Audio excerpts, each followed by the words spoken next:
રાજકોટ ગ્રામ્ય જિલ્લામાં થોડા દિવસ પહેલા જેતપુર સિટી પોલીસ સ્ટેશનમાં અને જામકંડોરણા પોલીસ સ્ટેશનમાં એક હની ટ્રેપની ગેંગ વિરુદ્ધમાં 2 ગુના દાખલ કરવામાં આવ્યા હતા. એમાં છેલ્લી આરોપી પ્રિયંકા ઉર્ફે પીહુ ગોણિયા, આ મૂળ કાલાવાડ જામનગરની રહેવાસી છે અને હાલ આ એજી ચોક પુષ્કરધામ રાજકોટમાં રહે છે.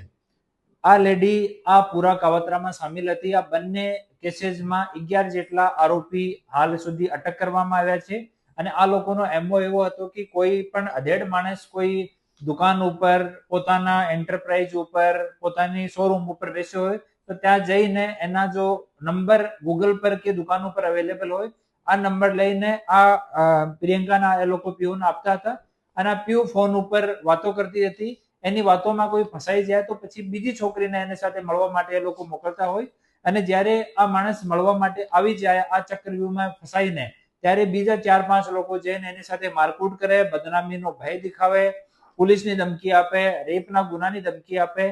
એવો કરીને એ લોકો અમુક લોકો સાથે એવો એક્સટોર્શન આનો ભૂતકાળમાં કરેલો છે. આ બંને ગુનાઓમાં આ આરોપીની ધરપકડ કરવામાં આવી છે અને આ મીડિયાના મારફતે હું અપીલ કરું છું કે એવા કોઈ પણ માણસ એના ભોગ બનેલા હોય તો આપ અમારા કોઈ પણ પોલીસ સ્ટેશનમાં, એસડીપીઓ કચેરીમાં, અમારી કચેરીમાં આવીને સંપર્ક કરો. આપનું નામ એકદમ ગુપ્ત રાખવામાં આવશે અને આ જો એક્સટોર્શન કરવા વાળી ટોળકી છે એના વિરુદ્ધમાં ઓર કડી કાર્યવાહી કરવામાં આપ લોકો અમારી મદદ કરવા માટે સામા આવો.